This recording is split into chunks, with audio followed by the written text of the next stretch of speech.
Welcome, everyone.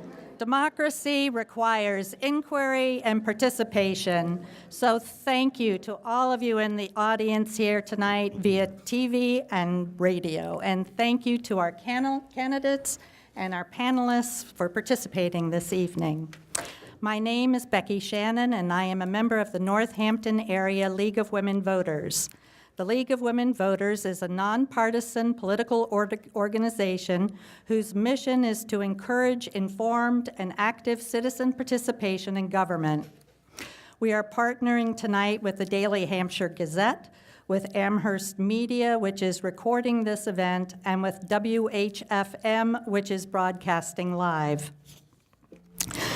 The Democratic candidates tonight are running for the State House of Representatives for the Third Hampshire District, which represents Amherst, Pelham, and Precinct 1 of Granby. The winner of the Democratic primary on September 4th will face independent candidate Solomon-Goldstein Rose in November. There is no Republican candidate in November. Tonight, we welcome the two Democratic candidates. Seated to my left, Eric Nakajima and Mindy Domb. To my right are the panelists who will be asking questions of the candidates. We have Stan Moulton from the Daily Hampshire Gazette. Unfortunately, Natalia Munoz from WHFM is not able to be here tonight due to an emergency. And we have Adrienne Teresi from the Amherst League of Women Voters. I will be informal tonight and use first names, so thank you. Adrienne from the League of Women Voters will be asking questions from the audience. So if you have a question, please write it down on an index card and hold it up in the air, and one of our collectors will pick it up. If you need a card or a pencil, just raise your hand. The rules for tonight. Each candidate will have 3 minutes for an opening statement. The order of these statements has been determined by a coin toss. Then we begin the questions. Every question must be addressed to both candidates, and each will get 90 seconds to answer. Each candidate will also have an opportunity to make a 2-minute closing statement at the end. Our timekeepers are in the front row. They have 30-second and 15-second signs and a stop sign. Candidates, please wrap up your answers when you see the stop sign. The League requests that those in our audience please note where the exits are to the room, and please check your cell phones and beeping watches now to make sure that they are on silent. Give you a few seconds here to pull them out.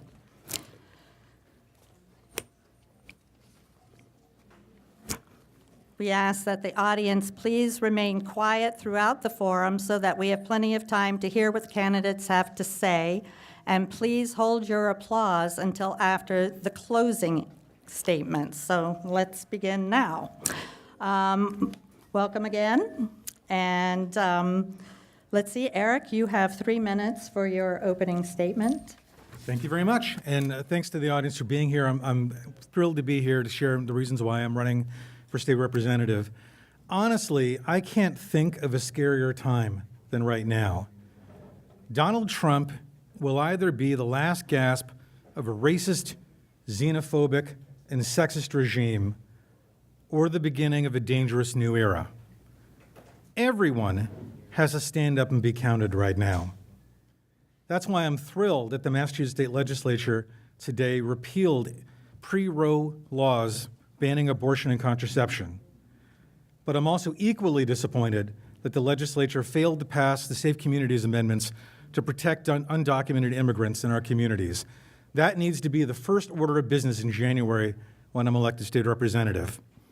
Beyond resistance, I deeply believe that we need to roll back 30 years of misguided policies that have led our Commonwealth down to a road of extreme economic inequality. My generation came of age under Ronald Reagan. For a high school graduation present, we got trickle-down economics, student debt, exploding healthcare costs, and neoliberal solutions for almost everything. I've been fighting those policies since I joined the Western Massachusetts Rainbow Coalition back in 1989 and was an activist back then. As a UMass Amherst student trustee, I organized rallies on Beacon Hill and fought tuition hikes and supported our faculty and staff, including graduate students who were organizing. Supporting public education is easy for me. I come from a family of school teachers. I can think of no greater responsibility than supporting the stability and progress of our school district. That's the reason I took on one of the most difficult jobs in town when I became chair of the regional school committee. And it's the reason I'm proud and looking forward to fight for public education on your behalf on Beacon Hill. As Assistant Secretary for Governor Deval Patrick, my job is to extend the benefits of the innovation economy to people of all backgrounds in every region of the Commonwealth. I work with legislators, community leaders, and educators to pass new legislation, support partnerships, and make investments that are still benefiting people throughout our region, and culinary arts, affordable housing, advanced manufacturing, and entrepreneurship. Where it worked best, you saw a combination of collaboration, creative problem solving, and new state resources. Despite our challenges, I'm deeply hopeful about the direction of our Commonwealth. The Fair Share Amendment that got knocked off the ballot by the Supreme Judicial Court recently had over 70% support popularly. That means there are people throughout the Commonwealth who want to work with us to make a more progressive and fair Commonwealth. That's what I will do and work tirelessly to do as your legislator. And so I'm asking for your vote and your support and look forward to a good conversation this evening. Thank you. Mindy. Good evening. Thank you to the Daily Hampshire Gazette, the Amherst League of Women Voters, Amherst Media, and WHFM for hosting this event. Some of you know me as the Executive Director of the Amherst Survival Center. Others know me as the co-organizer of either Elizabeth Warren's or Maura Healey's local campaigns, or from my work in the HIV/AIDS epidemic, or in support of my work for LGBTQ kids, or as the soccer coach for my daughters. Until about 5 years ago, I spent most of my life working in the HIV epidemic, initially making sure that government programs were available to people who were sick, advocating and pressuring the federal government to recognize and respond to the epidemic. Working in the epidemic was more than teaching people about a retrovirus or about their immune system. For me, it was about how we care for each other as a community.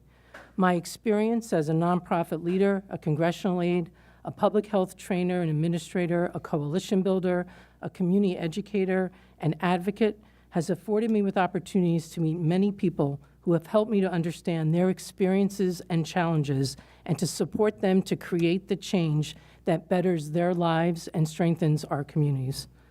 I believe the essence of government is to respond to the needs of our communities and our most vulnerable neighbors. I believe social change happens when we work in coalition with each other. My approach is to tap into our combined expertise and create results and build community. I've done it my whole life. I believe my record speaks for itself.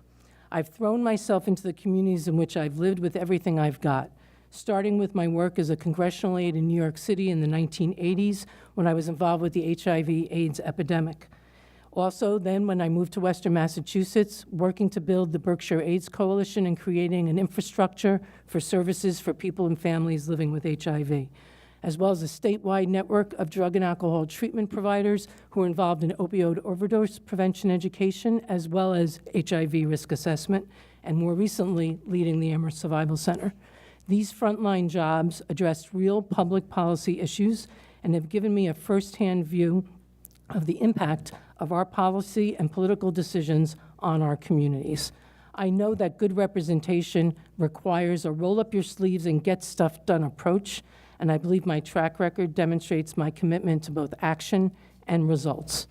The issues that motivate me every day include reducing economic inequality, investing in public education, championing reproductive rights, supporting single-payer health care, addressing the devastating effects of climate change, protecting civil rights and expanding voting access, and refusing state support for the Trump administration's immigration policies.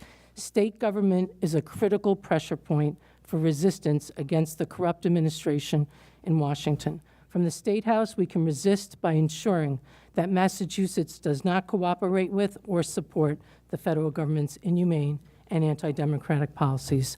I want to be part of that fight.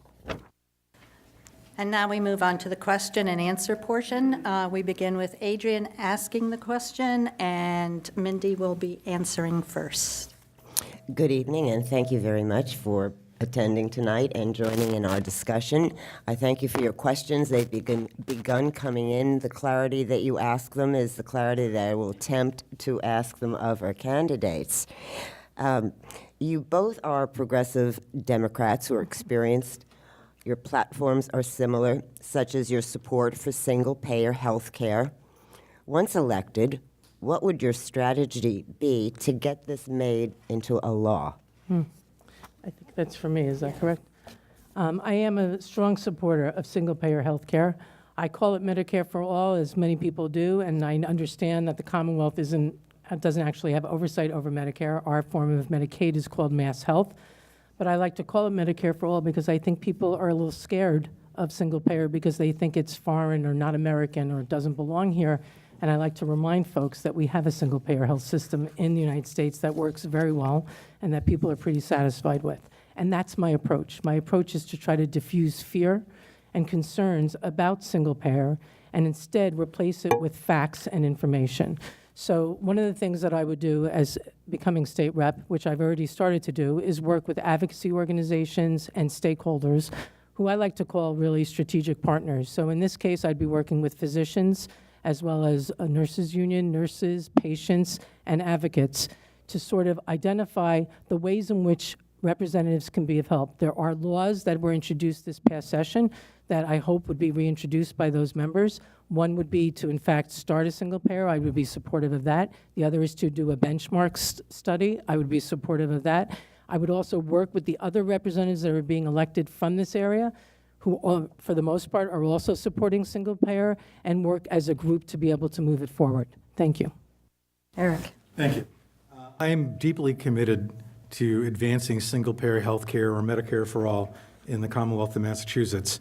If you take a look at the exploding premiums, deductibles, co-pays, prescription costs, it's obvious that despite the positive advances of the Affordable Care Act, also known as Obamacare, the reality is it is deeply inadequate to meeting the needs of most families and people in the Commonwealth.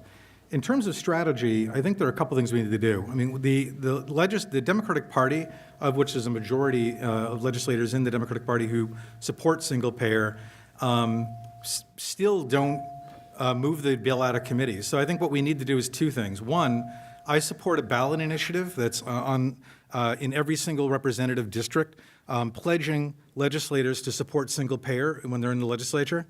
The second thing, I think, is frankly, we're probably going to need a ballot initiative. As we've seen with the $15 minimum wage and paid family medical leave, you need to put pressure on the legislature in order to get things passed.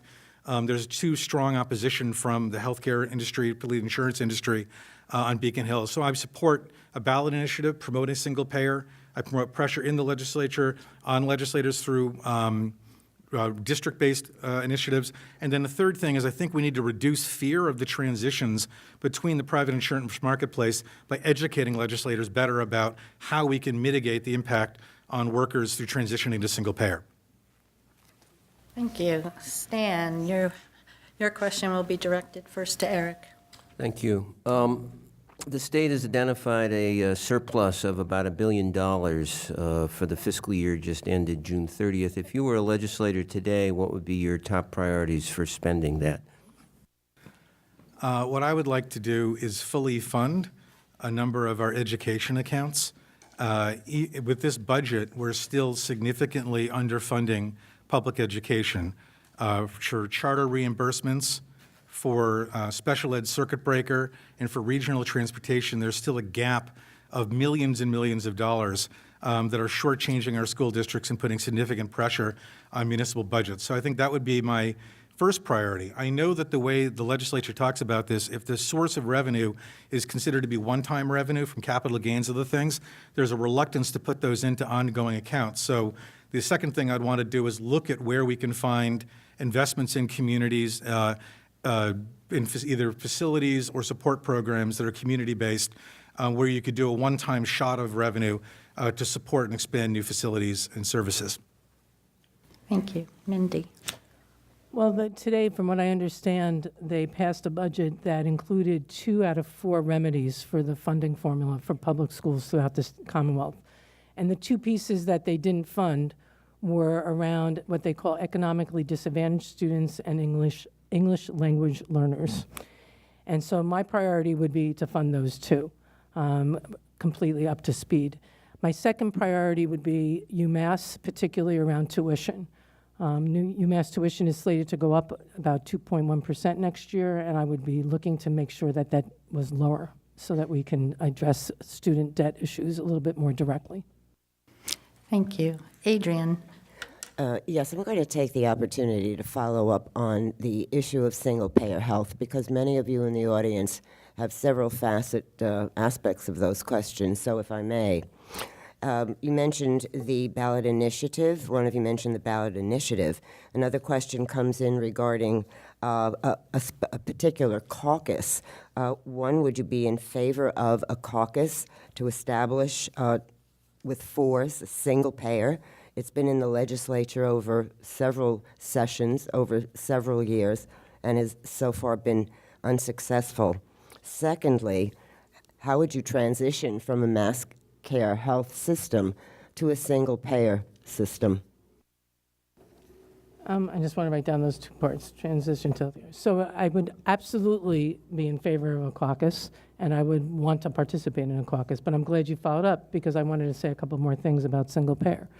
As an executive director of a nonprofit agency, every year when I do a budget, I have to think about health insurance.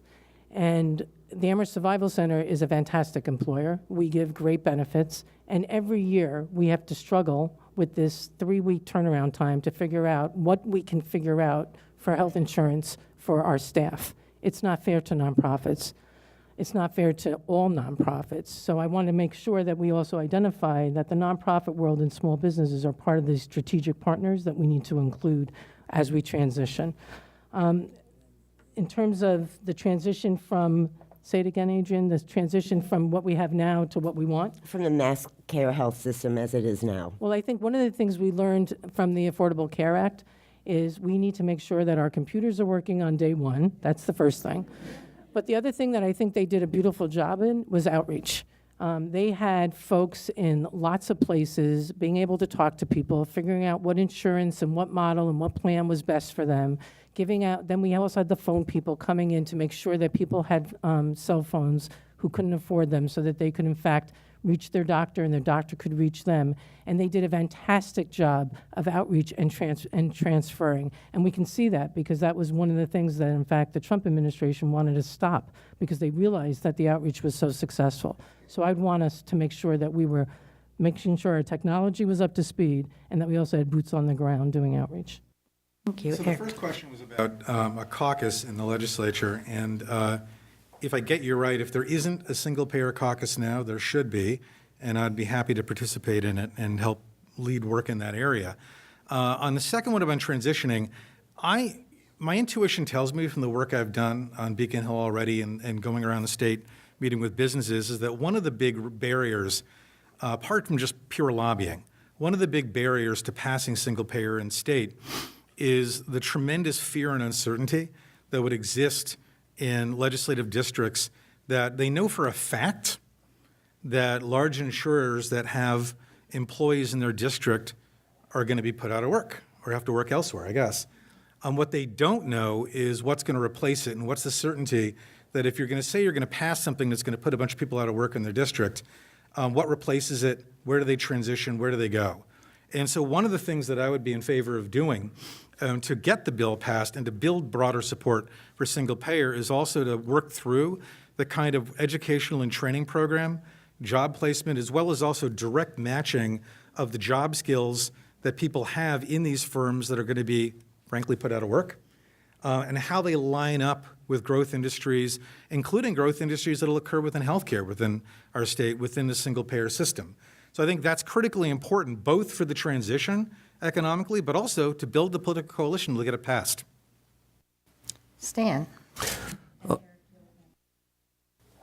Follow up on the mention of better improving the funding mechanism for K-12 schools in Massachusetts. Specifically, Eric, what changes would you make in school choice and charter schools? Well, school choice is a funny, sticky wicket for a lot of districts, and this includes the town of Pelham, where they rely very heavily on school choice tuition because of declining enrollment, and it creates, over time, a real fiscal challenge for them because they're sort of locked into having these students, but the amount of revenue they're getting for school choice students isn't enough to cover the costs they have. So it's a real crisis, frankly, in Pelham, and one of the reasons why there's talk about regionalizing the school district between Amherst and Pelham that's not unique across the Commonwealth. I honestly think that the way our charters are funded, forget the fact that we're not reimbursing properly.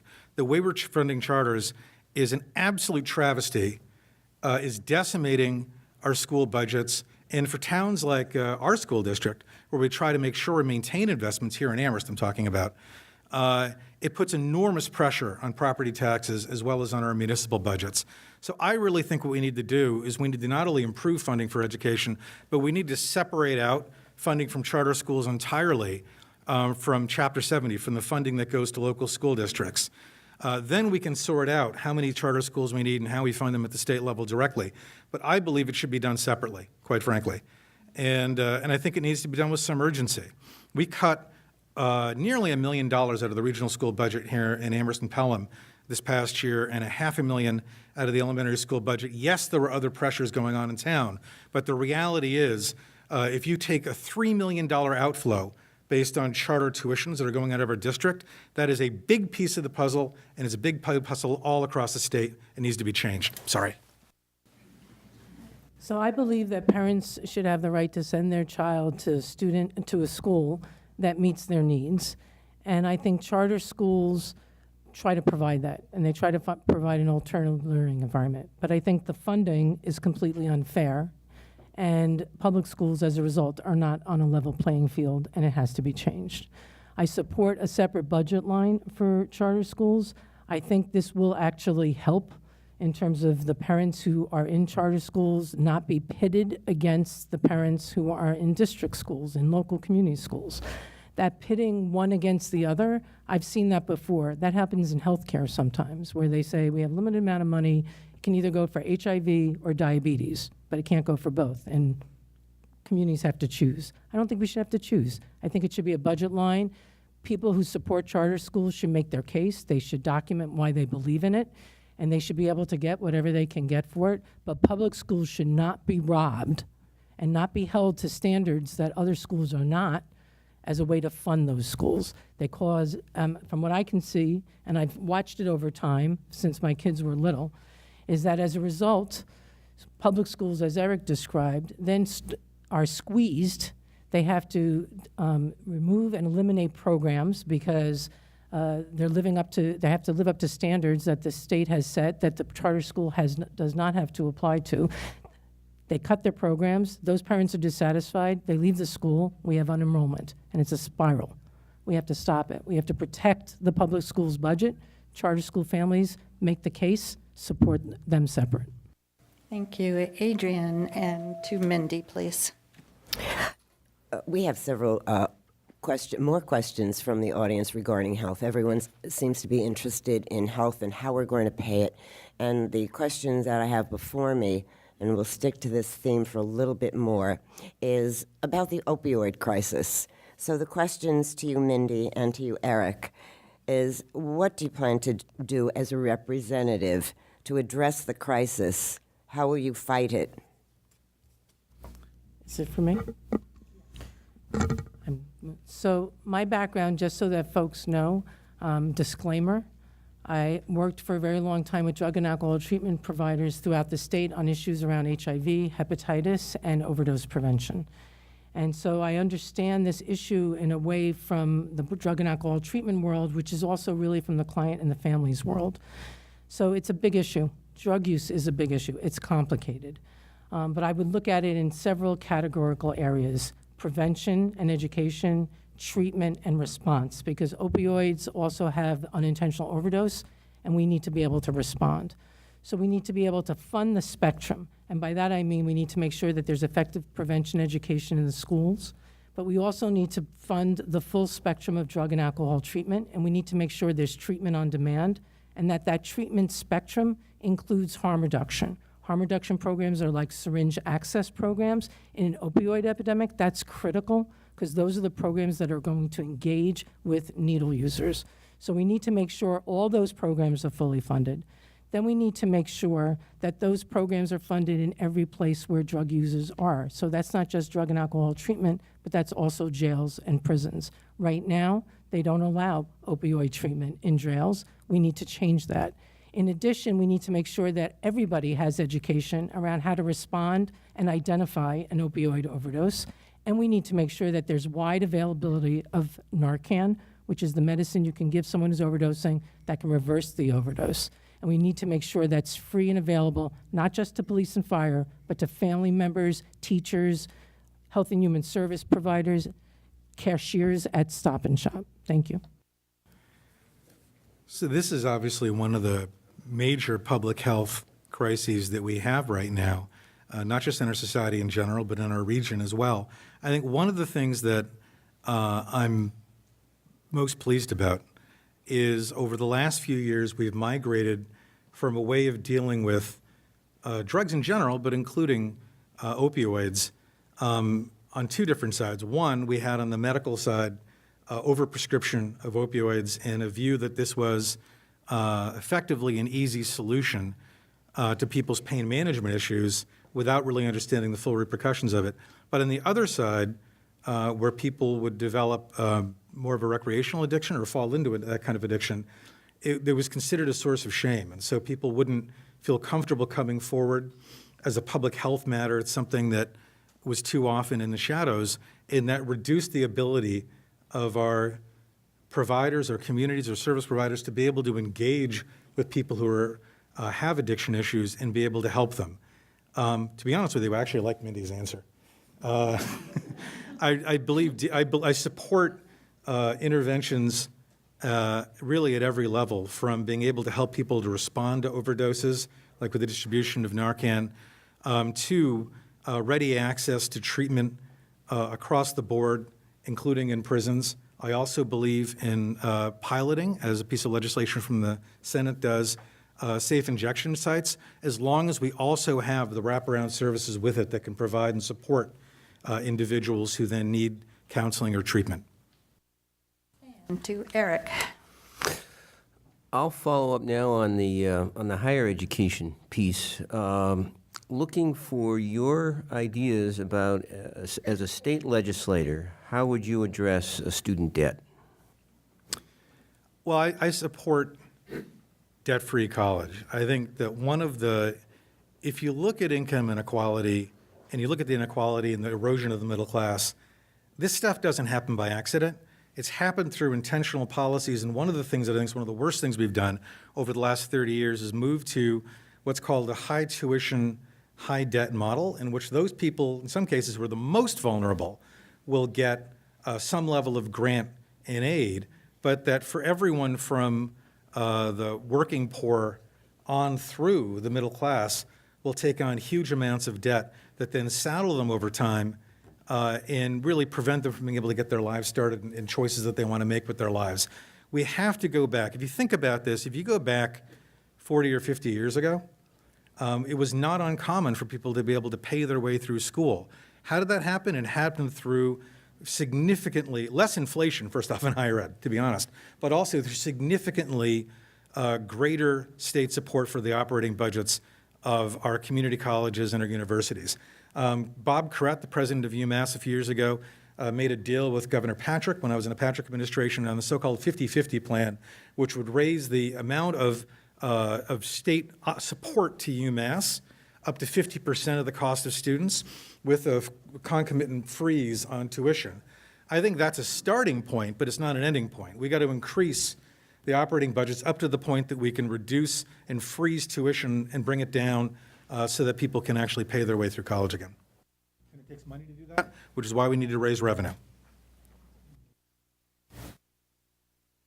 See student debt all the time at the Amherst Survival Center in the faces of students who are coming to get food at the pantry, signing up for the pantry, coming for lunch, coming to volunteer sort of to hide the fact that they need food so that they were able to be at the center during the time that lunch is happening. I also want to point out that we see students all the time who are generously providing of themselves to the community and show up every day to make our programs work and our services get delivered. And I think student debt is one of the biggest shames we have as a community, because it's robbing the promise that we make to students that they can go to college, they can pick whatever they want to learn, and they can go out and they can try to find a job in that, because it makes them postpone that dream. And postponing that dream often undermines their employment prospects in that field. So I do have some ideas about this. I'm not sure if I support tuition-free four-year college, because I'm not sure what the price tag is to that. I do support tuition-free community college, and I support tuition-free trade schools. For higher ed, what I'd like to do is I'd like to explore a loan payback program for Massachusetts students that go to Massachusetts schools and pick high-need professions in Massachusetts and go to work with them in high-need geographic areas. Massachusetts will develop a payment loan payback program where every year over the course of 10 years, we'll pay back that loan for them. That's what I'd like to do. Thank you. Adrian to Mindy. Well, we have yet to receive a question from the audience that I'd be able to follow up on that, but I'm going to go back to health issues.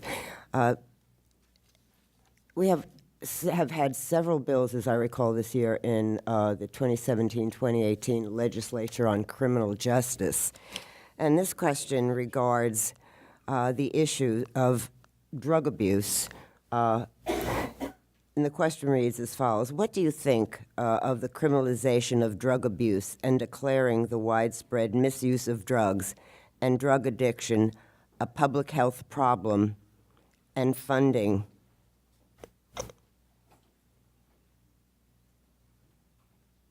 the funding of that seriously? So drug use is a public health problem, not a criminal justice issue. And I think as a Commonwealth, we're starting to unpack that and untangle that. This past session in the legislature, they made some good baby steps in that direction. Unfortunately, this past week, the Supreme Court in Massachusetts ruled that you could make drug-free living a requirement for probationers, which immediately brings drug use back as a criminal justice issue and making it a crime instead of a public health issue, especially since we don't make treatment on demand for drug use. So here you have folks who are in jail who may not be able to get opioid treatment because they don't give them to them in jail. They come out, they're going to be looking to probably get something. And if they have drug-free requirement in their probation and they're not, they're back in jail, or they're overdosed, but they're not getting into treatment because we don't make treatment on demand for folks. Even if you're coming out of jail, you don't get treatment on demand. So I think that what we really need to do is, if we're saying that it's a health problem, we need to fully fund the treatment system that addresses it. Then we can start working with folks around what else is needed, but until then, we're not really doing anybody any good. So I may be reading into the question a little bit, but I think there's two sides of the question that I'm really looking at. One is, and I do think the criminal justice reform bill that was passed this year did some work on this, is in general stopping the prison pipeline of folks who are either possessing, are users and addicts, or maybe petty distributors of drugs. I think we need to move away from that as a society and not imprison as many people for drug possession as well as trafficking. And I'm glad that we moved away from mandatory minimums in that area. I think it's absolutely essential. I think beyond that, I think it's absolutely critical to support people who are suffering from drug addiction while they're in prison or jail, and then expand the availability of treatment to allow for treatment on demand when people reenter. I think in general, this is part of a larger package when you're looking at criminal justice reform, where we do not do enough while people are incarcerated, whether on addiction issues or even generally on education and other rehabilitation. We moved away from a model in which we supported people to be able to rehabilitate their lives across a spectrum of the issues they're facing. and then provide them appropriate support when they reenter the community. I saw that a lot when I was in Boston and working on economic development issues there, that one of the major issues in Roxbury and Mattapan when I was working with people there was the fact that we were not doing enough to support people who are reentering the community. We've got to do a better job of that. Thank you. Stan to Eric. Mindy has mentioned the need for treatment programs, addiction treatment programs in jails. I'd like to have you give your view on that, and if you support it, what are the barriers, and how would you address those barriers to get treatment programs into jails? Well, as I just think I said in the last answer, I do support treatment for people who are in prison for their addiction issues. The first thing is I think there's a legal barrier against doing that, so there needs to be change in the law to allow for it. There also needs to be funding and then staffing. And then I'm not honestly an expert in this, and I think it's entirely possible you're going to give a better answer than I will on this, which I'm happy to admit. But what we have to be able to do is provide the infrastructure in terms of staffing, support, expertise, both while people are entering into the prison environment, addressing and identifying what their medical needs and meeting them, including addiction. But also there needs to be a plan for what happens as they transition out of prison as well. I think it's not just an issue of being able to support them while they're incarcerated. You have to have a plan for what happens to them when they reenter the community, which means there has to be a streamlined support when they're reentering the community. In Massachusetts jails and prisons, there are drug and alcohol treatment programs. There are detox beds. There's counseling. There's support groups. But what there is not is medication-assisted therapy for opioid users specifically. So you probably have heard of methadone. There's also a medicine out there called buprenorphine. Both drugs help people not use opioids specifically. And those are the medicines that are not available in jails right now. And they're not available because jail and prison folks say it's a controlled substance and we're not sure if we can take full responsibility for controlling it, which, quite frankly, I find is ridiculous. They're in jail. Lock it up. If you can control a person, you can control a vial. And so it's all about responding to the opioid epidemic. So if someone imagine this for a moment, if I may, someone is using opioids on the outside, they get arrested, maybe likely for breaking and entering or something related to getting money to be able to use the drugs, which is a nonviolent crime. They go into jail, they're addicted. So their first day going in, they're not using, they're sick, they're hurting, they need something. If we were able to give them medication-assisted therapy, they would be able to, in fact, take advantage of all the other drug and alcohol treatments there without using opioids, and then they wouldn't be at risk for an overdose when they got released. One of the highest times for people to risk an unintentional overdose is within the first 3 to 4 days after release from jail, because they haven't used, they use, and they overdose. So that's how I would feel about medication-assisted therapy. Adrian. From several of the questions that are landing on my place right here, the arm of what's going on in Washington has reached our little town, so I'm going to go back to certain issues that are on your mind, and they are health and health-related, as well as related to issues near and dear to your heart. One is women's reproductive rights, and the other is LBGT rights. So the question I would ask you, Mindy and Eric, is what do you plan to do to protect our rights, given the threats of the current administration? 90 seconds to answer. And I'm spending 3 minutes of it rolling my eyes at the 90 seconds. These are both issues that are incredibly close to my heart. So in terms of reproductive rights, and I don't want to give either one short shrift, it's like a Solomon's, like a Sophie's choice in terms of issues. I do see them sort of on a continuum in terms of how people choose to make families and also how people choose to have children in their lives, especially given the House of Representatives' recent passage of a bill that would allow adoption agencies to discriminate against gay and lesbian families. That's horrible. So Massachusetts needs to say, we're not following that. We have these laws.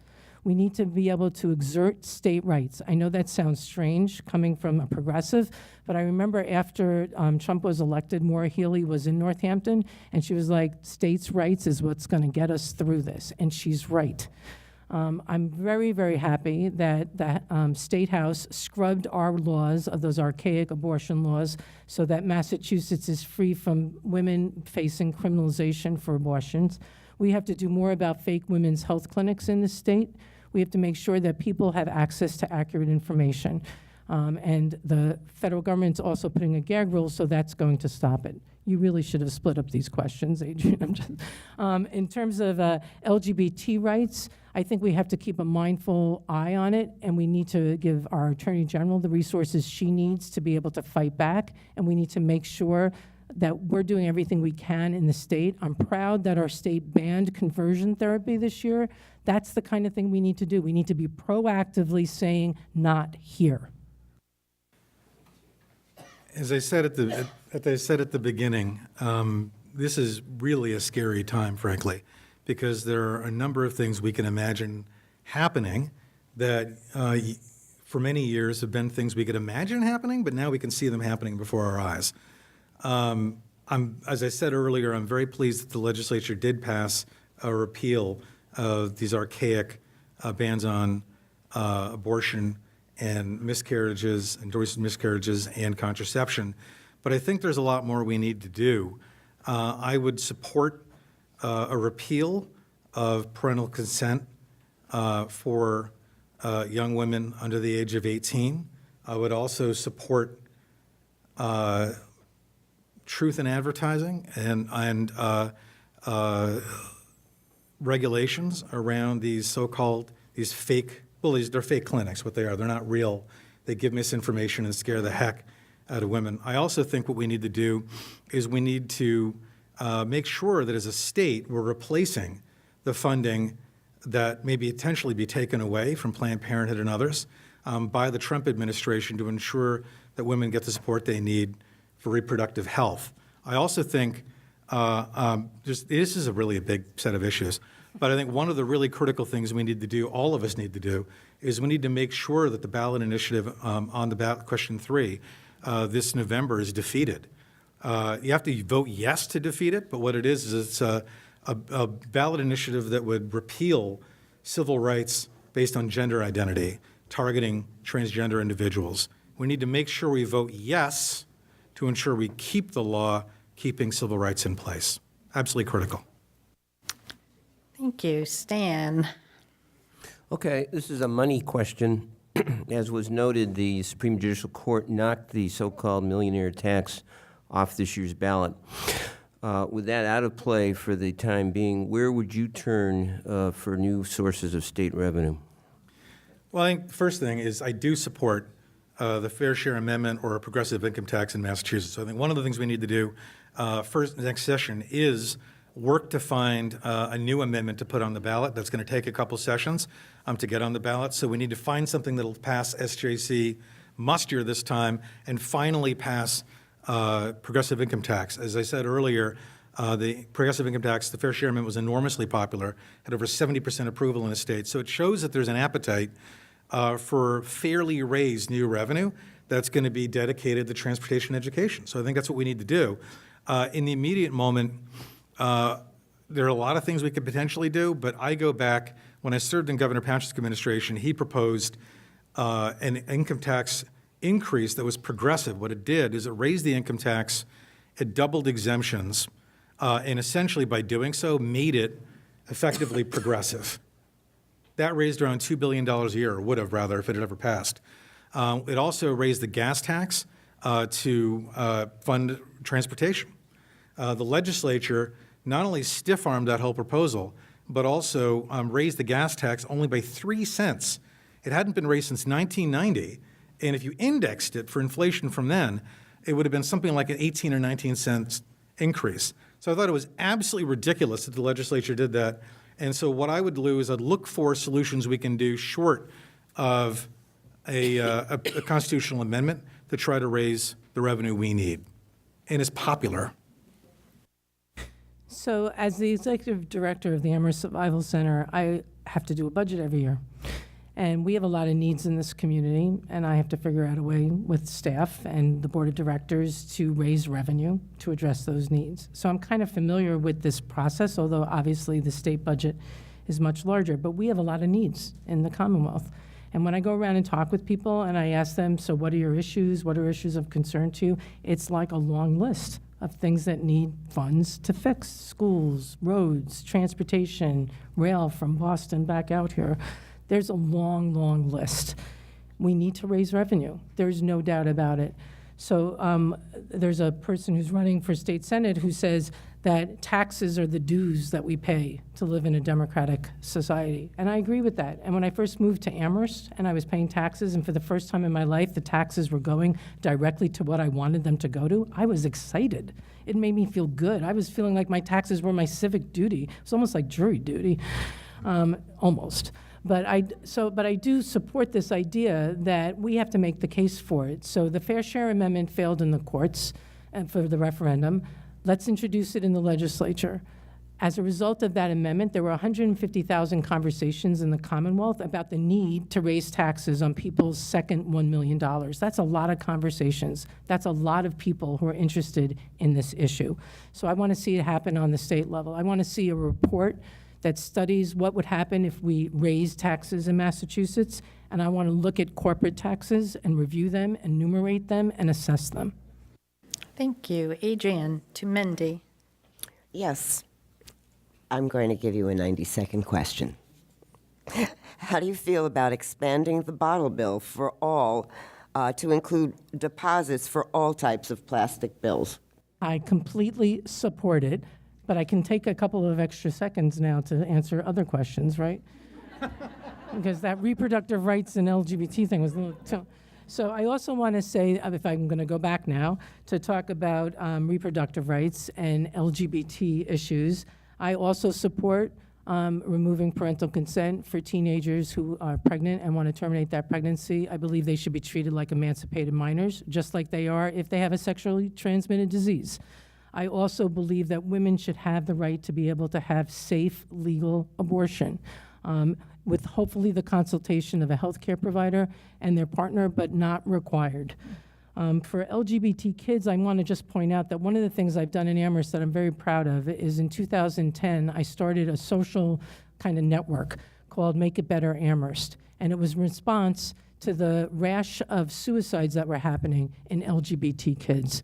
And as a way for adults in our community to show that we accepted folks, that we loved folks, and we wanted those kids to be comfortable in our community. We still need to do that for people, and we still need to do that for those children.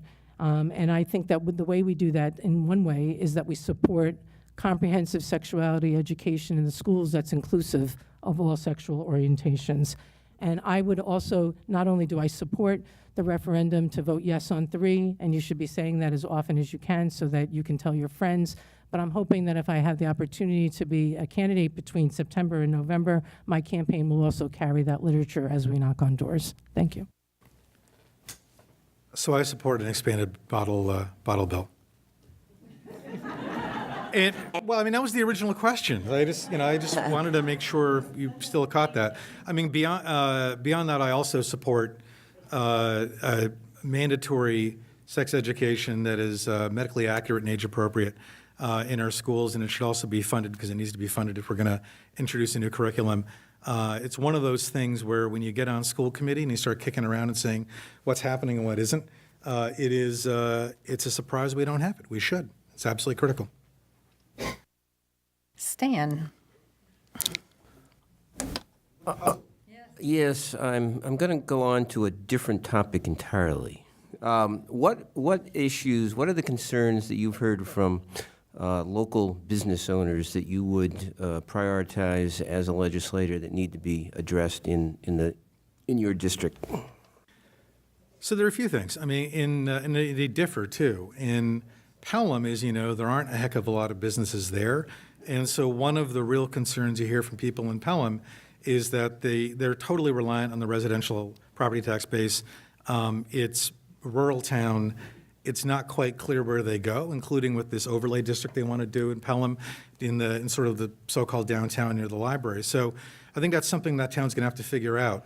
In Granby, there's a lack of infrastructure. So if you go, most of the town doesn't have town water and town sewer. And so even though they have a couple major roads going through it that have open land on it that potentially could be developable, they have major challenges there. So they're doing an economic development plan in the near future, and one of the things that I would want to do is work closely in that community to try to support that plan. In Amherst, the issues are more diverse. I mean, there's obviously development going on in the downtown. There's a concern about how UMass has been taking more of its food service dollars and recreational dollars back on campus, and some of our local restaurants and businesses are suffering for it. And I think that's a major concern. The other thing I've heard quite a bit from businesses is that as we're promoting paid family medical leave, as we're promoting a living wage for workers, one of the things they want is they want to make sure they have an open dialogue with their legislator, because even if we're both pushing progressive ideas, there has to be a dialogue with the businesses to understand what the impacts may be on them and see if on the regulations or on the margins there are ways of improving bills to make the impact easier on small businesses, which I would do. So I'm hearing somewhat similar, but a little nuance, a little different on some things. The town-gown relationship is one that I hear a lot about from Amherst folks. I'm trying to focus mostly on what could come before a state representative in terms of what's a state issue. I'm hearing a lot about buses. Now, maybe it's because people kind of think of me as a public bus person or a public bus advocate, but I'm hearing about public buses being needed in Pelham. I'm hearing about more public buses in Granby, and I'm also hearing more public buses and more routes throughout Amherst, particularly as they relate and bring people to cultural institutions so that we can build up more tourism and bring more people into the area. That's exciting to me because I know a little bit about bringing buses into an area, and I'm a 100% supporter and advocate of public buses. And I think it's interesting that all three communities sort of share that concern in one way or another. The other thing that I'm hearing about is small business owners, not just with the $15 an hour wage and worrying about what the impact is going to be, but also about single payer. And I'm thinking specifically of a pharmacist that I met in Granby who owns the Center Street Pharmacy, who told me, his name is Lee, he's a great guy, and he told me that he gets his best reimbursement rate through Mass Health, while the private industries are really sort of not being very fair. And so he's looking forward to single payer because he thinks that that's the kind of thing that will help him. Sorry, that's it. Thank you. Thank you. Adrian to Mindy. So I have several questions that I will introduce each of them as different topics. Affordable housing. People are interested in knowing what you're going to be doing about affordable housing in Amherst. Was there another issue? No. But I think 90 seconds. Okay. I was advised by you before, so I will stay safe. I didn't know, you said issues, I didn't know if there was another one. So there are several organizations and advocacy organizations in Boston that I would plan to sort of immediately kind of jump to and give a call to and say, let's talk about how we can support more funding and more support at the state level for affordable housing. I know there are some exploring some zoning changes that might be helpful to in fact support it. I was very proud as the executive director of the Amherst Survival Center that the center supported the North Mill District proposal because it included 26 deeply affordable units, and they're a neighbor of the centers. And we wanted people to know that we wanted affordable housing in our backyard. And Amherst overall feels that way. We've exceeded the 10% threshold. We're on our way. But there's another issue about affordable housing right now that's been on my mind this week. So if you don't mind, I'm going to just take a little turn. And it concerns the Puerto Rican evacuees that are in hotels in Western Massachusetts. So this Friday, it'll be 10 months since Hurricane Maria hit the island. And the FEMA was going to kick those folks out of their hotels at the beginning of the month.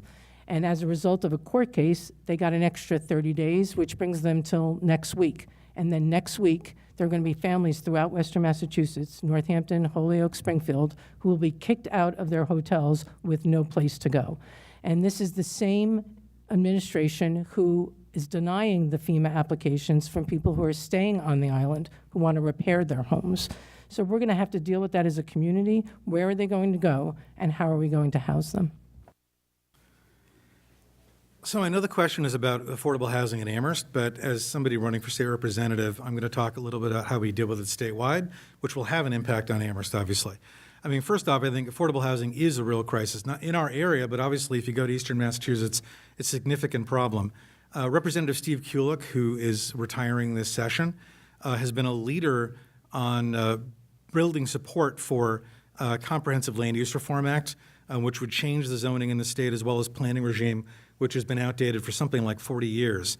And it frustrates development because it doesn't mandate and include housing development plans. It doesn't allow for cluster development, which can be really great for conserving land, as well as also promoting walkable neighborhoods. And it also doesn't allow things like accessory units or tiny homes. So one of the things I want to work on is, I have a background, by the way, in planning and development. I have a master's in it. One of the things I want to work on, if elected, is actually picking up that effort to move comprehensive land use reform forward, which I think will be extremely helpful for this town. I also want to support direct funding for affordable housing and infrastructure, as well as expand tax credit support for affordable housing and mixed-use development, which is the primary way that we fund affordable housing in our state. And I also believe that community land trusts are a very promising model for supporting permanent affordability of land, but it requires some favorable financing as well as support to buy the land. So there are a number of things we need to do, and a number of things I'd be very pleased to jump in and do with the people in Amherst as well as the other communities. Stan, your go. Okay, the need for improved public transportation has been mentioned. More buses or any buses at all in Granby and Pelham, and more bus routes in Amherst. How would you, as a first-year legislator, convince your colleagues that level funding of regional transit agencies like the PVTA is insufficient and that money has to be diverted from the MBTA in Boston to regional transit out here in western Massachusetts? There are a couple of things. One, I'm actually pleased to say, having looked in the budget, the conference budget that was passed today, that the legislature did fund regional transportation up to the $88 million. This is sort of a geeky reference, but there's been a big fight over the last few months because the House budget had $82 million and a $6 million cut, which means more fare increases and cuts in routes. And the conference committee ended up going with the $88 million figure. So the funny thing is, in this case, we're actually breathing a sigh of relief because it's level funded, because the initial situation was going to be much worse than that, and thank goodness it was supported. When I think about there's more we need to do for transportation generally. I mean, if we wanted to get on this thing, I'd talk about regional rail, high-speed rail to Boston, improving frequencies of trains in transit in our area. There's a lot more we need to invest in. That's why we talk about doing more revenue. But I think the connecting point is that our regional transit agencies are being underfunded across the region outside of Boston. So there are actually legislators in the Berkshires, across the North Quabbin area, within Worcester, down the South Coast in southeastern Massachusetts, who are also being underfunded. And so what you need to do is not get them to care about us in particular, but to build our delegation up north and south across the valley, and then collaborate with legislators elsewhere who are similarly being shortchanged. One of the ideas people have talked about to fund rail for fund transit, is also doing a local option or regional option tax, which I'd support doing, but frankly, I think we need to get more money out of the legislature generally in the general fund, not just increasing taxes regionally. Well, I have a little bit of experience with this on a very micro level in terms of getting a bus route at the Amherst Survival Center with all of your help. It took not just persistence with the agency that was responsible for it, but also community support. So I think both are actually very important. Here's some facts that I think we should remember about the PVTA. 70% of the people that use that bus system, it's their only vehicle, and 50% live below the poverty line. So we're talking about public transportation being a key strategy to, in fact, reduce income inequality and economic inequality in this region. It helps people get to work. It helps economies because, not only is the person who's being hired can get to work, but the person who needs the people can get the folks there. And it also, obviously, is environmentally sound. But I think we have to look at not just, as Eric was saying, not just with legislators. We have to look at constituency groups. There are advocacy organizations in the state that are also working to pull more funding to regional transit authorities, and each one of those legislators has constituents. I actually was sort of concerned about this regional ballot initiative as I was reading it. I too sort of shared a sense that maybe that let the state off the hook, but I've come around to think that, no, I think that's a good way of doing it, because people feel when they can spend their money that it's going to stay here, that it has a better use. So I do support that. There was something else and slipped my mind, and the stop sign is right there. Adrian to Mindy. Okay, we're going to switch to infrastructure. This question asks, it's a two-parter. What are our most pressing infrastructure needs? And I assume they're talking about the Third Hampshire District. And secondly, how should we fund infrastructure repair and maintenance, which is wildly in need of both in this area as well as in the state? Well, I don't know about you, but all I keep hearing about is potholes. When I go canvassing, folks are talking to me and saying, what about those potholes right out there? So I think our roads are obviously need some repairs. We need some train service. We have this north-south train now that's going from Springfield to Greenfield, which is terrific. We need to sort of look more closely at that east-west. There's a pilot study going to go on that's going to assess that. I'm looking forward to seeing that. And we need to also set up the infrastructure in the state that allows us to charge electronic vehicles. And if we're going to have electric vehicles on the roads, we need to make sure, and we want to support that, we need to support that there are charging stations where people go. So I would recommend, and it's not just me, it's also environmental organizations, that there has to be electric vehicle charging stations on the Pike and on major roads throughout the Commonwealth. How do we pay for it? We go back to the other issue. It's one of those things that everyone says we need better roads, we need better trains, we need better regional transit, and we need more money to do that, and we need to raise taxes. We need to actually generate revenue. Some of this can be done with private-public partnership when we're looking at needs in the state, whether it's in education or with UMass, but transportation isn't. Transportation is ours. We own that, and if we think of it as a way to also address income inequality, I think we'll be on the right track. Infrastructure, super big question. So, when I think about this, I think there's different buckets you can put this thing in. Obviously, we have roads and sidewalks and things that we need to be putting in a better state of repair than we have now. Anyone who goes around our community knows that we don't adequately maintain or rebuild our roads. And I was on the Joint Capital Planning Committee this past year and had an opportunity to learn all about the inadequate development of sidewalks in our community and how important that is. The reality is it's going to be really hard for us to pay for that locally. There needs to be an expanded source of resources, of capital investment at the state level for that. Beyond that, when we were looking at renovating our middle school, what we found was that if we wanted to put solar panels on the roof, we needed to retrofit the roof to be able to support the panels. And it turns out the MSBA, the Massachusetts School Building Authority, which has inadequate resources, so they need more resources, doesn't provide any assistance for school districts that are trying to retrofit to green their roofs.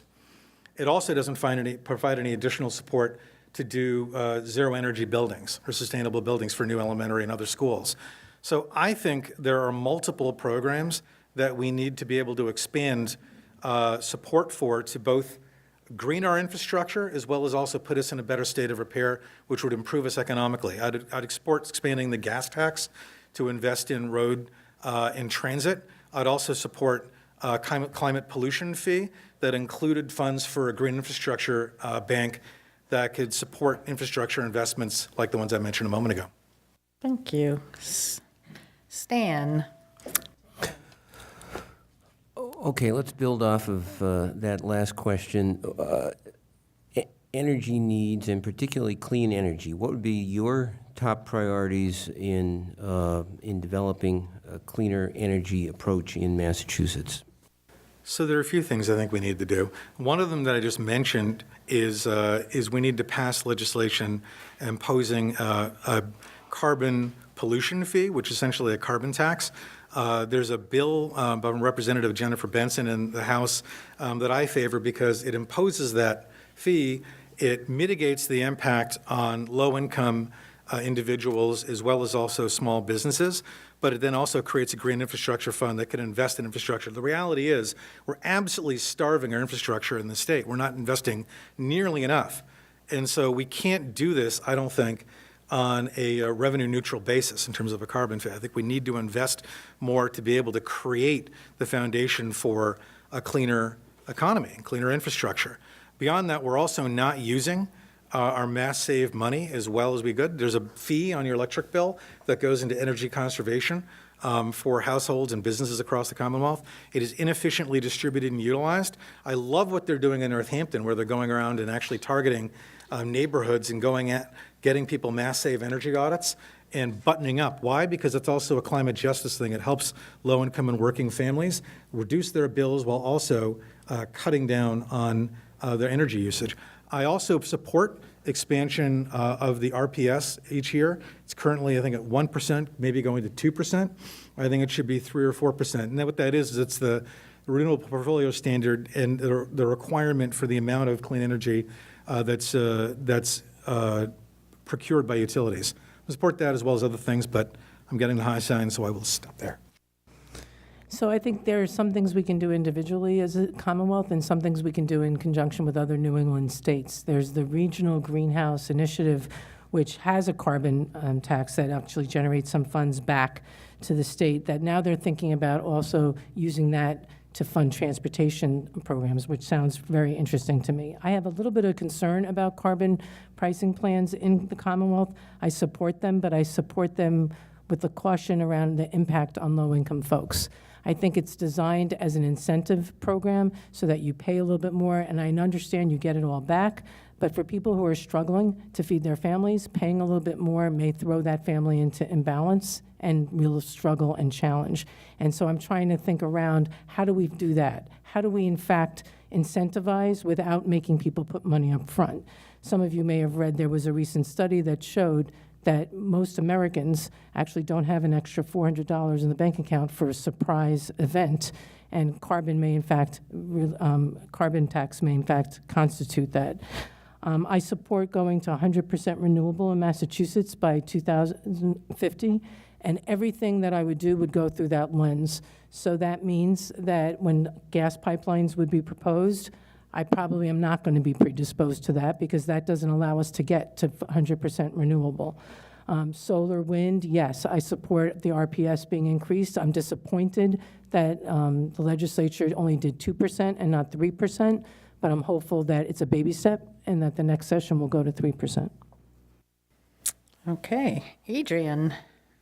Okay, so let's switch completely, although I'm surprised we didn't get more questions on the climate, frankly, because it's our most fundamentally important discussion that happens to involve all of us. Well, maybe I will ask a follow-up question. I'm sorry. One more. There are other ways to generate revenue, and carbon pricing is one, but you seem to differ on your feeling about how you might go about the carbon fee, or how it would be indeed fair to lower income families.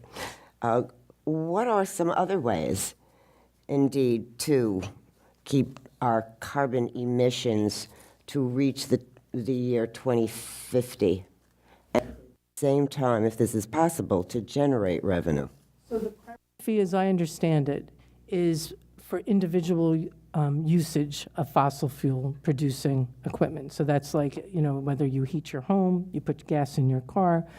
And so that's why I'm concerned about it. It's not that I don't support it. I do support it. I'm just concerned about it. To me, it sort of replicates what we did with cigarettes, right? We raised the tax as a way to, in that case, to sort of encourage people not to use cigarettes or not to smoke cigarettes. That's what we would be doing with the carbon fee. We're raising it to encourage people to stop using it. Then they're getting it back at the end. I'm just concerned that incentives for practices that require money put an unnecessary burden on people who are already struggling with lack of funds. So I want to be careful. That doesn't mean I don't support it. That means I just want to be careful. And I'm not convinced that giving it to people 6 months later actually remedies the situation, because that's 6 months of struggle that we're giving to folks. I forget what the first part was, where we get funding from. Is that was the ultimate question? So I think that the Commonwealth makes funding available for research, so we can be directing that research to renewable energies and storage. We should be, in fact, requiring utilities to pay for their own repairs of pipelines and not passing that along to the customer. And we should also be making sure that we are not only funding and supporting, but embracing this notion of fully renewable by 2050. So I'm not actually sure there's as much disagreement as you might have thought in those answers. I mean, as I said at the beginning when I talked about doing a carbon pollution fee or carbon tax, that one of the things I was concerned about was mitigating the impact on low-income households as well as small businesses. If there is a better mechanism for holding people harmless legislatively that could be implemented in terms of regulation, I'd be more than happy to support doing that. There are also I was trying to support a bill that's actually in the House, something that we could try to move forward. I know California takes a different approach and has its own greenhouse gas initiative that is not focused at the consumer level, but is actually both focused on producers, but it's also at much higher level than our greenhouse gas initiative. And for that reason, they're able to take in billions of dollars in their fund to be able to invest in climate change mitigation. That also has a requirement to invest in low-income communities and benefit low-income households throughout the state of California. So I think there's something to be learned there, too, and that might actually be an alternative approach. And I think one of the principles I want to point out, and I'm not sure this is going to be a disagreement with Mindy, but it might very well be disagreement with Solomon in the fall, is I really do feel that we're critically underfunding our infrastructure, including green infrastructure. And so going with sort of market-based neoliberal solutions that focus on the marketplace and don't invest more in infrastructure are a real problem and a real difference. I disagree with it, and I think we do need to have funds that are going to invest in our communities, including green infrastructure and energy. What are the challenges that are facing farmers, both in the district specifically and throughout Western Massachusetts, and what would be your priorities for assisting farmers staying in business? Is it? Oh, it's me, okay. That's okay. Well, perennially, farmers have faced challenges. That's funny. Because it's like a gardening term. Oh, like a perennial as opposed to an annual? Well, I'll change my answer then. No, that's a good question. Annually. I like. No, Don't that's take that not. out of That's his not. time. That's Don't not take good that out either. of his time. No, it's If good. I say annually, it doesn't work either. You're right. No, I mean, look, farmers have faced critical challenges based on climate and weather, as well as also the prices for crops and their ability to get crops to market from time immemorial. My family had a family farm out in Ohio that we recently sold, 130-acre farm that don't throw anything at me, but had a cash crop of tobacco, as well as also corn. And every year we had conversations about how we could keep it going and make ends meet. In the valley, there are different kinds of farmers. If you're a dairy farmer, the price of milk is enormously important. It is typically running now below the price of production, and it's a significant challenge. We need support. I guess the Interstate Northeast Dairy Compact was struck down, but is a problem for interstate commerce. But we need to find a way to support our dairy farmers here in Massachusetts and here in the Pioneer Valley. For other farmers, it's a way of getting them a way to reduce their effective burdens and costs. So the two things I saw it. Oh, you were waving it though. Is one, we need to expand support for APR, which is money that's used to purchase development rights. We need to expand the amount of money going into that. I think that's an important thing. We also need to support things like the Healthy Incentive Program that expanded a local market for healthy food for people on SNAP benefits. It's a great way to get food into people locally. And then beyond that, I would support expanding the market of food, local food, into our schools and major institutions, as we're trying to do an increase in our public schools in Amherst. But we need to do more. We need to provide more support for it. I also support the APR and allowing farmers to sell their development rights as a way of holding on to their land and also generating funds that they need to improve their facilities, buy new equipment. I also support ways to support customers, going to farms and local farms and buying food. So that includes not only supporting organizations like CISA and what they try to do to be able to match farmers with consumers, but the HIP program is critical. Eric mentioned it. This is a program that's not only a farming program, it's a food security program, it's an economic development program. If I can take a moment to describe it, it really does allow folks who are receiving SNAP, otherwise known as food stamps, to basically spend no money to be able to get fresh produce because it reimburses them dollar for dollar what they're spending at the food stand. Critically important, not only to increase access to fresh produce, but to dispel the myths that poor people don't know how to eat right.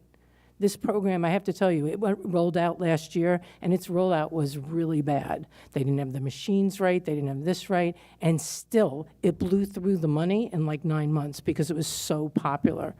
This year, we have other difficulties and struggles with it. I understand that the vendor who was doing the software for the machines isn't doing it because the federal government didn't sign that contract quickly enough. And so at the end of this month, we may not have a HIP program. So we need to focus on that because that program was a win-win-win. People got fresh produce, SNAP was used for fresh produce, farmers got customers. If we can create more programs like that, we'll be okay with the farmers. Adrian.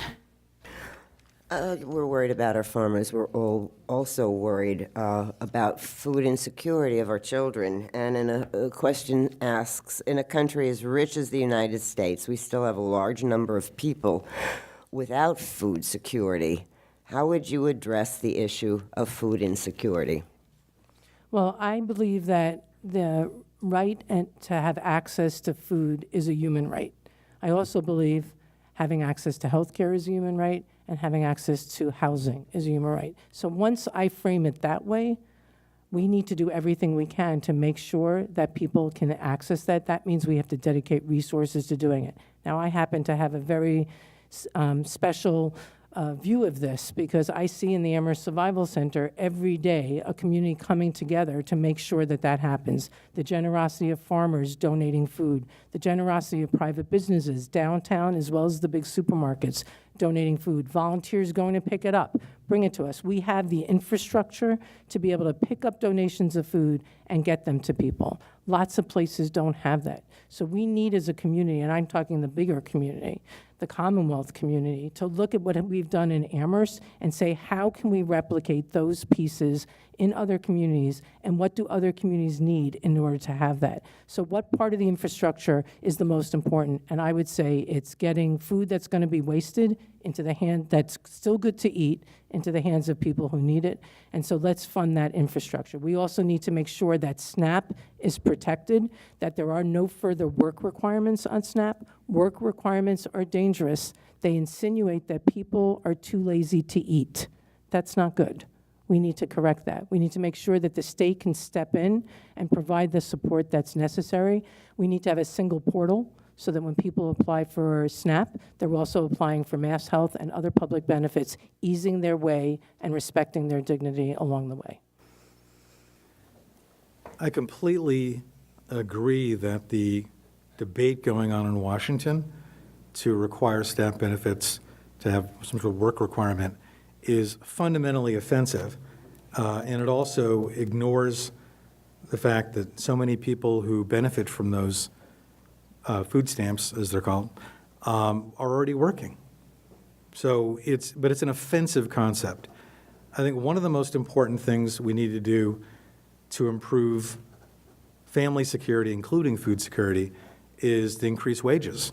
That's one of the reasons why I was happy to see a $15 minimum wage passed by the legislature, but I also think we need to index it, and it needs to be a true living wage, depending on the cost of living where you are in the Commonwealth.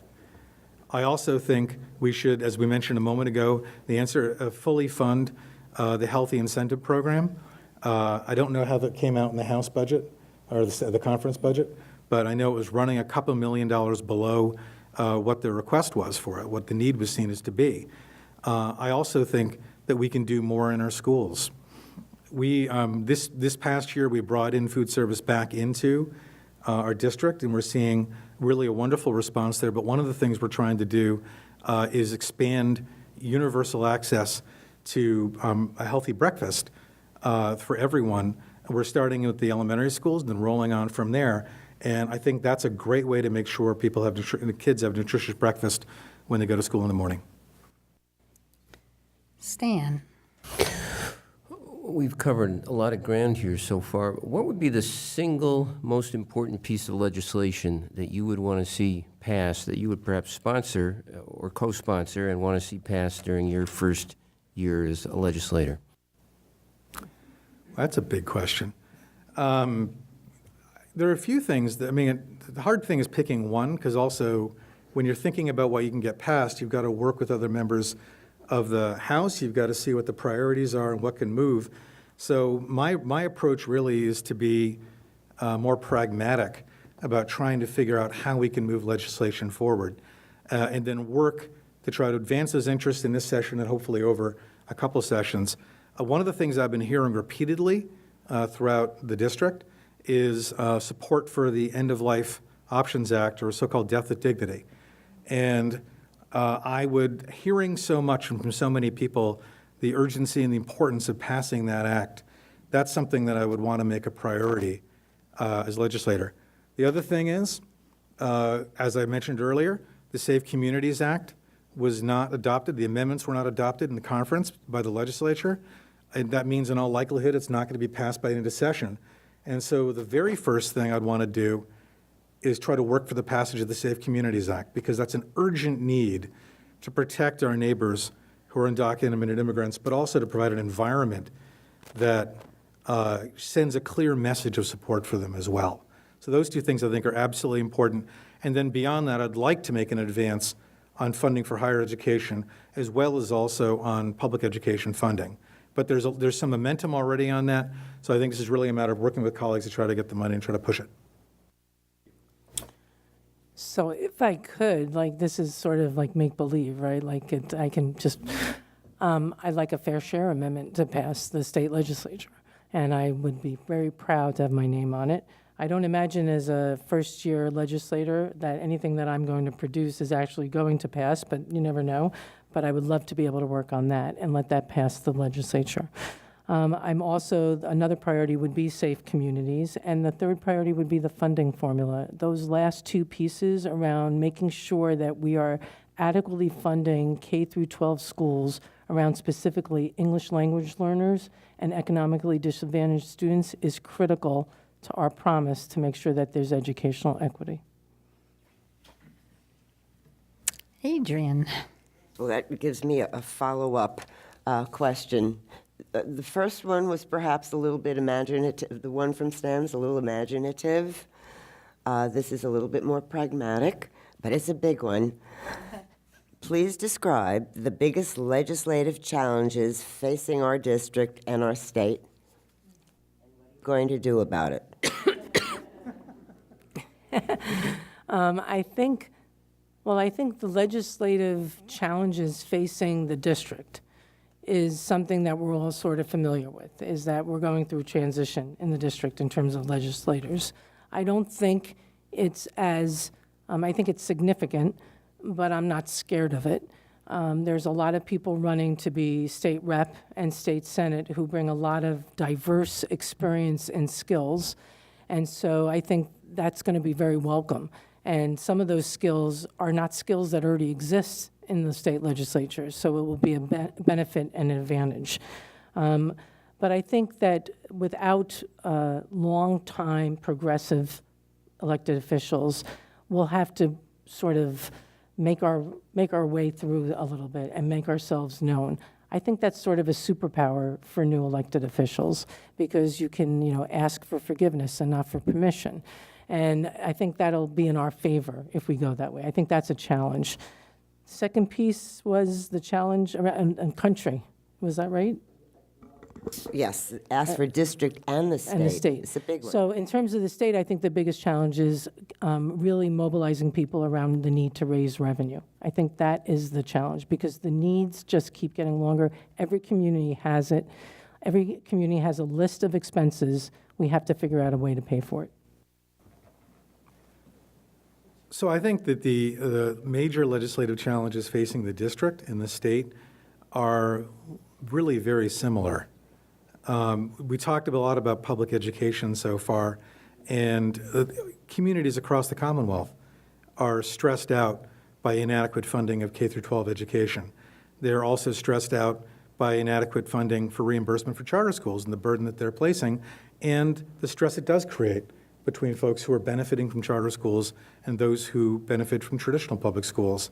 That's one of the reasons why Question 2 went to a resounding defeat in 2016, is that as a practical matter, people understood in every corner of the Commonwealth that this was a major challenge and needed to be solved right away. I also think healthcare and healthcare costs and access is a major, and access, by the way, this is a crazy thing about Republicans in Congress. They tend to talk about access as if you have eligibility for a plan, that means you have access to healthcare. Ultimately, what we're talking about is utilization. We're talking about healthcare you can actually use. So both the cost of healthcare as well as also the utilization and access to healthcare is a significant crisis across the state. It's taking up more of the budget. It's also burdening our communities who have long-term liabilities around retiree health benefits. It's one of the reasons why, from a fiscal and a practical and a moral standpoint, we do need to move to single payer. And we're also, frankly, our transportation system is broken statewide. Everybody knows it, whether it's the T in eastern Massachusetts, inadequate public transit or roads here. We simply need to fix and invest more in transportation, and that's true everywhere. Stan? Well, Mindy described the loss of legislators from this area, unprecedented, really, both in the House and the Senate. With that loss comes the loss of seniority, the loss of clout.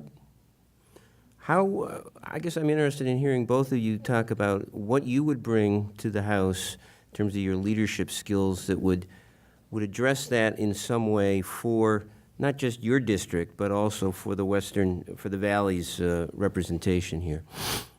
I think it is a really big loss. And I think one of the things that all the newly elected legislators will have to do up and down the Valley is really rely upon one another and work well together to advocate not only for our individual districts, but also for our collective interests as a region. One of the things I think I bring to this race, which is helpful, is that I have extensive experience both locally in town government, on school committee. I've been on town meeting. I've also chaired the town master plan committee in Amherst a number of years ago. So I have good experience working at the local level, but I also worked in Boston for a couple of terms working for Governor Patrick. Eons ago, I worked for Mike Dukakis in the last year of his governorship. And one of the funny things that I learned back when I worked for him was that I didn't realize that I'd grown up in a bubble, somewhere closeted within the tofu curtain, as people often call it. But what I found out when I went to Boston, because when I went there and went out to Everett and New Bedford and all these other communities, I found that I needed to get over myself and figure out how I could work effectively with people who had many times had different views, different styles and backgrounds. And so at an early age, frankly the same age that Solomon is now as a legislator, I learned to develop those skills of listening, outreach, partnership. It's something I think I've done effectively on the school committee, to work very collaboratively. And when I was working for the governor, I worked in every Senate district in the state. And I think I have good knowledge of people's legislative districts, and I don't want to ask them to work on behalf of Amherst or the Pioneer Valley. What I think I can do is find common interests where we can work together and bridge what may appear to be differences to forge legislation.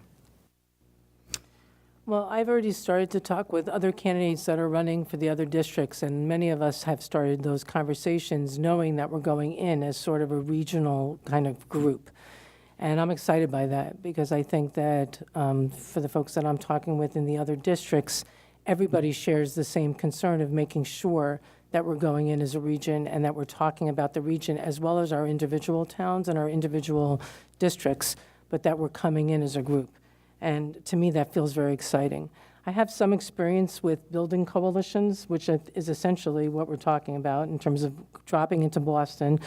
I'm a progressive Democrat, so I'm hoping that I will be caucusing and strategizing with other progressive Democrats, which there are some in the House.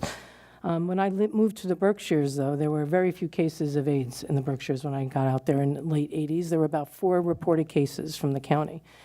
And we started a Berkshire AIDS Coalition, which is not an easy thing to do in a rural county that only has 4 reported cases.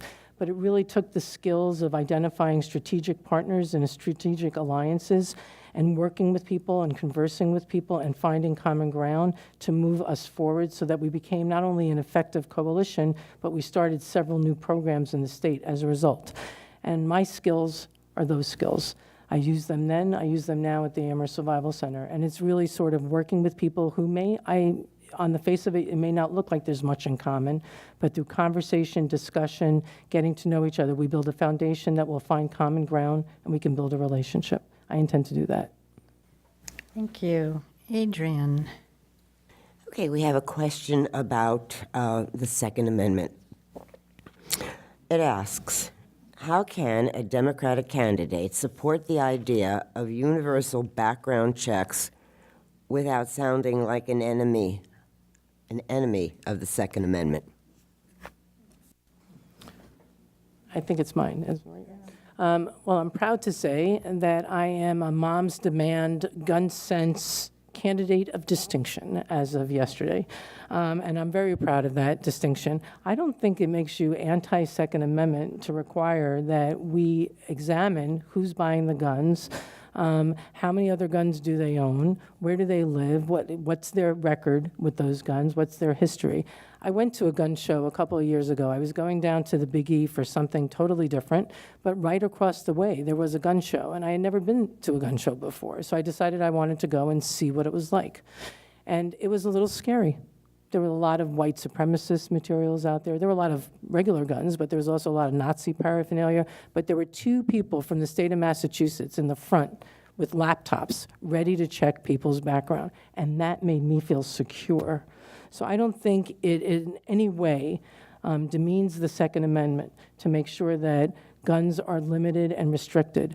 I also want to point out that for years, the government has not funded gun violence prevention research. This is one of those areas that I believe the state can forge its own path. We can fund our own research on gun violence prevention using schools of public health and schools of public policy that exist right down the road in the Donahue Institute. Generate the data that's necessary so that we aren't caught in 4 years trying to play catch up, so we can document the need for more restrictions. So I am not sure I particularly care about whether, if there's somebody out there who thinks that my support for universal background checks means that I'm anti-Second Amendment. I think it's ridiculous. I don't think it's true. And I think, frankly, the crisis we're facing as a community and as a state and as a nation on gun violence is so profound that we need to do more to advocate here and across the country for gun control. This may shock you, the same way that it may shock you to know I was an outside linebacker on the Amherst Hurricane football team. I don't look like it anymore, but I was. I grew up in a family, again, I talked about the farm we had in Ohio. I grew up in a family where having rifles and shotguns was typical and known. It was something where, my uncle went out and shot squirrels or something like that and rabbits when he was a kid. So when I was 10 or 11 years old, I was taught gun safety by my uncle out on our farm in Ohio. And my uncle and my cousins were hunters. So I know people who who have guns and who do hunt. I also know folks who, for that reason, some of them are absolute rabid NRA members. And I disagree with them. And I don't think it makes you opposed to people to be able to follow those pastimes to support sensible gun control measures that can keep our communities safe. And we absolutely have to do that. And we have to organize, and we have to break down, frankly, the NRA, which is a political roadblock from any rational conversation on this subject. Stan, to Eric. How would you rate Massachusetts, the legislature's work to this point on on gun control measures? And besides universal background checks, what additional steps should the state take in the area of gun control? Well, one of the challenges we have actually in Massachusetts is interstate commerce. People can bring guns across state lines. So it's going to be hard for us to be able to prevent the flow of guns in our community to the extent that we need to, as long as neighboring states have more lax and easy access to guns. I mention that only because Massachusetts has done over time quite a bit to regulate the purchase of guns, to outlaw assault weapons and bump stocks and things like that. And so I think our state has done a reasonably good and progressive job on this issue. And we need to do more, probably on gun buybacks and other things like that. But this is a really tough challenge to get right at the state level, particularly in an area as compact as we are. So I think you asked how would we rate the state, right? How would we rate Rate the Massachusetts? states so far, and what additional steps would you advocate? I think we're doing pretty good in Massachusetts. This past session, they passed a red flag legislation which would allow someone's guns to be taken away if they were found to be at risk for doing harm to themselves or other people. We have one of the lowest gun violence rates in the country. We have an incredible attorney general who is all over this in terms of making sure that assault weapon copycats get off the streets. I think we need to make sure as a state moving forward that we not only fund the gun violence prevention research that I talked about, that's critical. That can actually make Massachusetts a leader in generating that data that then can be used by other states to do likewise. But we also need to make sure Attorney General Healy has the resources she needs. There's a threat that the federal government may petition to make sure that, in fact, conceal and carry laws that happen in one state have to be respected by another state, which means that we might not have them on our books, but we would have to respect somebody coming in and hiding their guns. That can't happen. So Maura Healy is the person who would be representing us. She's doing a great job. As a state legislator, I'd want to make sure she had the resources she needed. Adrian. Well, we've got a lot of questions here, so I will try to do due justice to all of them in the next 20 minutes that we have time. I'll help if you want. Oh, yes. Would you like a whole bunch of these? Okay. But I did have one that I was looking at. You already asked some that... So I think I can take it from the top. The question came from someone out there, and it essentially said, what committee, if elected, would you like to serve on? Now, we all know that you're not going to get your choice committee, nor your choice office at the State House when elected, but what committee, if you were able to choose, would you love from the get-go? So I have thought about this. There are a couple that I'm thinking about. The Joint Committee on Higher Education is one, particularly since UMass is in our backyard and is in our district, and so much of our economic activity is driven by the university, as well as it's a good opportunity to talk about student debt and student food insecurity. I'm also kind of curious about that Joint Committee on Revenue, because if we're thinking that we need to raise revenue, then I think we need more progressives on that committee. And that may help with efforts to, in fact, get things like the Fair Share Amendment passed. I understand, I read about this, that Speaker DeLeo created a committee in the aftermath of 2016 that was designed to assess the impact of the Trump administration in Massachusetts. Not much has happened with that committee, but I'm very interested in it. And I think right now there are just committee chairs, which may explain why nothing's happened, because they're busy. So maybe we need some fresh blood on that committee. I would love to be on that.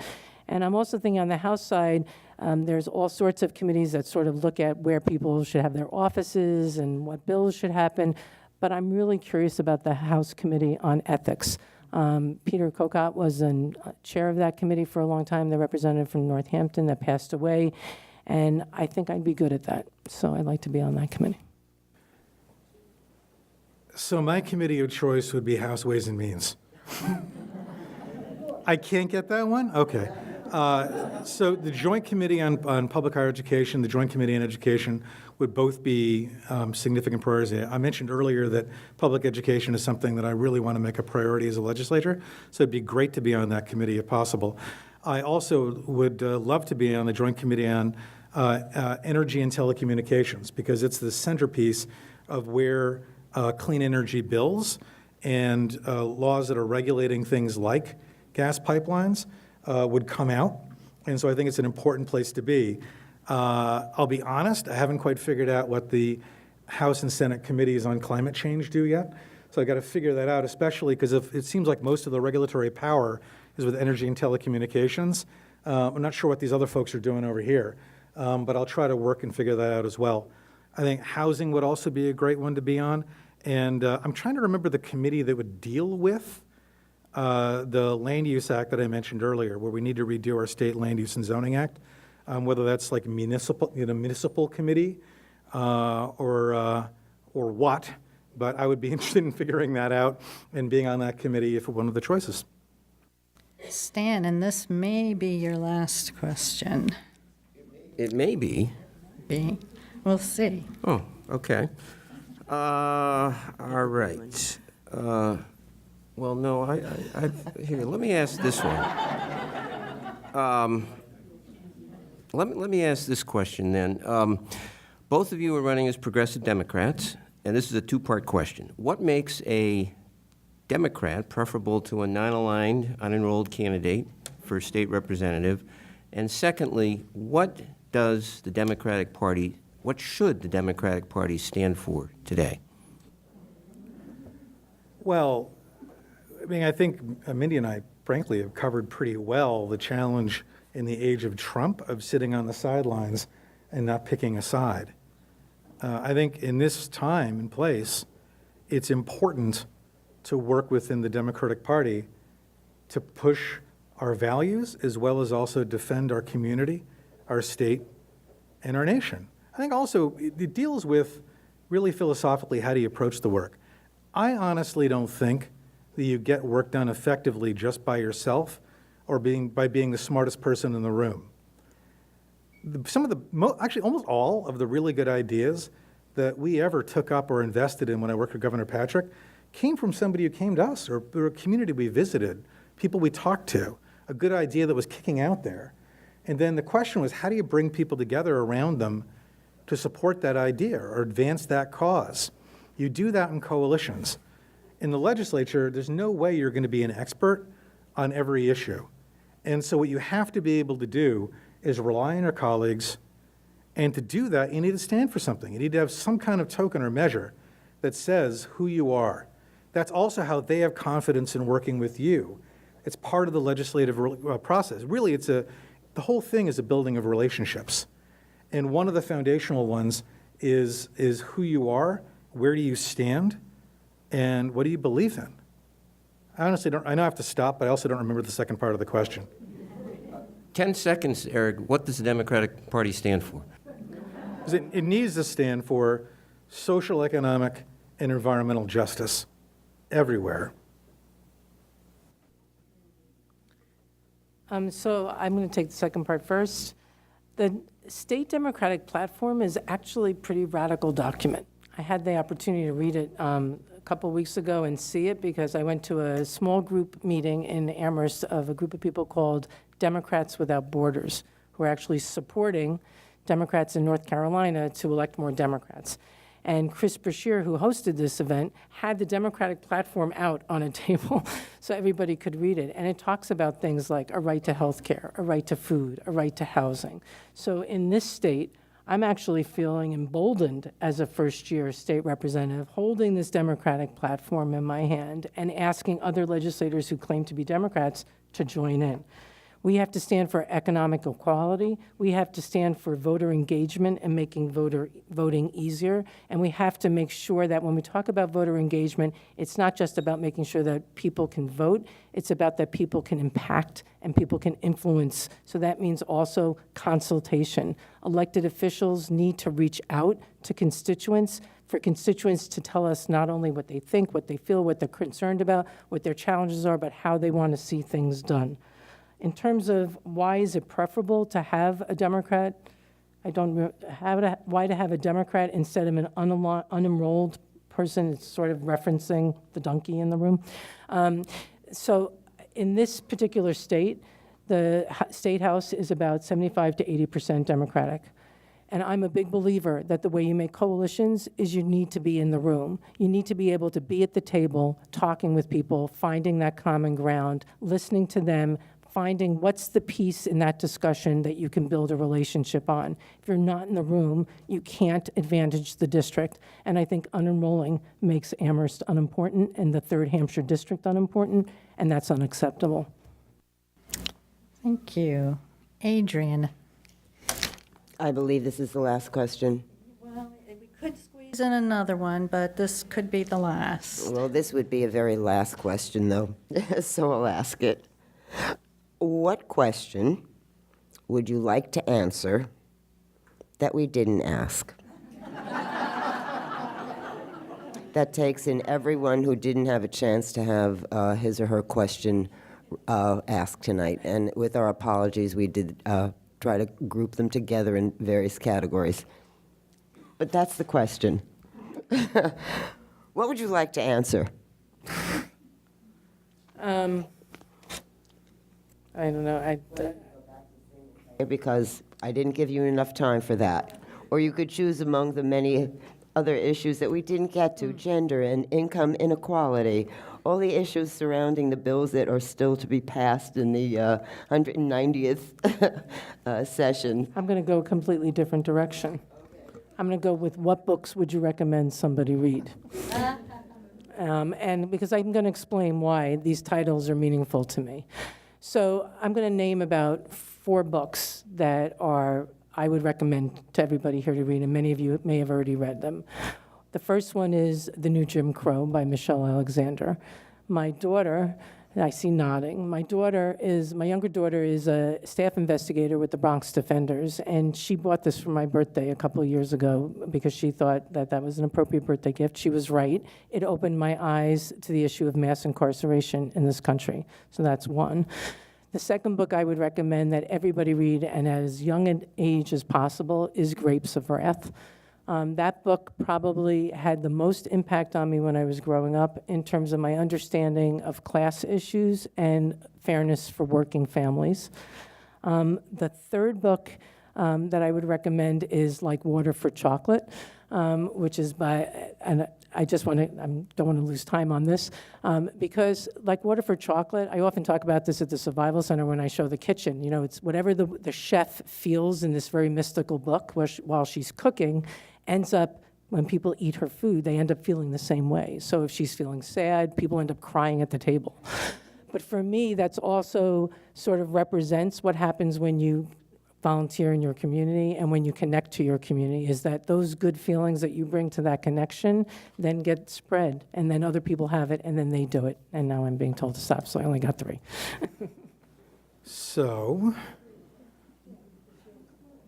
where did you get your passion for progressive causes and social justice?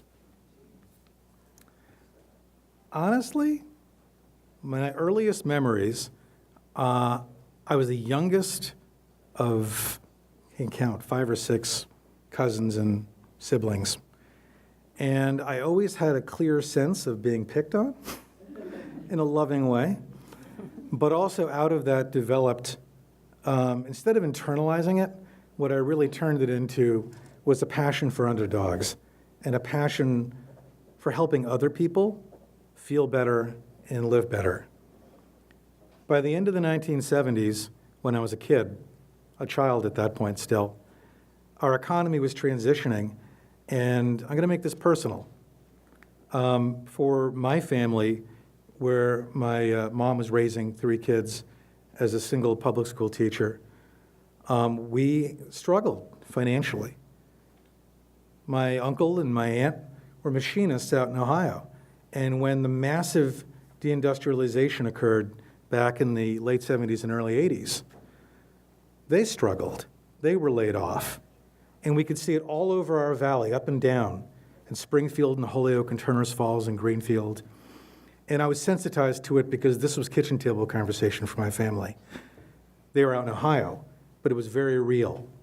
And so for me, the reason I'm in community and economic development as a career and as a passion was because I cared deeply about finding ways to rebuild and reconnect our communities to make them thriving and fair places again. Thank you. And so that concludes our questioning. And I want to thank Adrian and Stan from the Gazette and Adrian from the League of Women Voters and the League of Women Voters for sponsoring this evening and all the work that it takes to put on one of these forums. And thank you very much. And now we'll have 2-minute closing statements, and beginning with Mindy. Today, Alexandria Ocasio wrote, "The responsibility of any truly representative campaign is not just to win votes, but to inspire people to be a part of our democratic system, to use our democracy to fight for a better life." What kind of state representative will I be? Like you, I expect my elected officials to listen, to act with integrity, to admit when they don't know something, and to learn. I expect consultation, honesty, transparency. I want my elected representatives to connect constituents to government and to make government work for all of us. If elected, I will meet and exceed these expectations. I will listen to you, advocate for you, and collaborate with you for meaningful results. Here are my priorities: constituent service and communication. I will prioritize finding the ways we can effectively resist the Trump agenda. I will also prioritize efforts that bring us closer to being a commonwealth, where opportunities for health, education, housing, safe and fair employment, and food are shared, and our treatment of the environment reflects our sense of responsibility and accountability. I hope to earn your support and your vote on September 4th. And if I don't say this, I'll get yelled at. For more information on my campaign, please go to www.mindydomb.com. Thank you. Thank you so much to the hosts and to my current partner in crime, because we're both up here. I think it's been a great conversation, and actually I'm not going to talk about and recapitulate issues because I think we've done that pretty well already. I honestly love this. I love going door to door. I love spending time with all of you. Running for office is fun. And when I served in Governor Patrick's administration, I had an opportunity up close to see what it's like to be a public servant on Beacon Hill. I never had a bad day at work. No matter how tough things were, there would be a moment in the day where I could help someone, reach out to them, or solve a problem. And it would just feel ennobling and rewarding to do. This is really a pleasure for me. And so I hope I get an opportunity to meet every single one of you while we're going door to door. We're out there campaigning. Call me or email me if you have questions.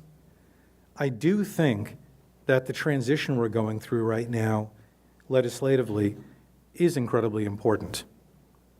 And I think the decision by our representative to abandon the Democratic Party, to walk away and to isolate himself, is in fact going to hurt us. It's coming also on the backdrop of very significant fiscal challenges in Pelham and Granby and a new form of government that we're bringing in Amherst. That's a lot to swallow. And so one of the things I hope I bring to this task is experience, temperament, and a deep sense of caring about the community in which I grew up in, that I reside in, and I look forward to serving. Thank you, and similarly, ericnakajima.com, and you can find all the information on there you need to get in contact with me. Thank you so much. Thank you, and now applaud.